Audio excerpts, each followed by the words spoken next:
এই ঘটনাটি শুধু ময়মনসিংহ জেলা নয়, বাংলাদেশের একটি চাঞ্চল্যকর মোকদ্দমা ছিল। এটা 2001 সালে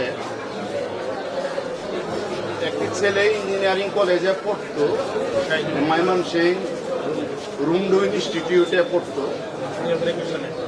তাকে রাতের বেলা বাসা থেকে ডেকে নিয়ে গিয়ে 9 জন আসামি, যাদের নামে জারে ছিল, তারা পূর্ব পরিকল্পিতভাবে ডেকে নিয়ে গিয়া তাকে নৃশংসভাবে ঘরে নিয়ে গিয়া হত্যা করে।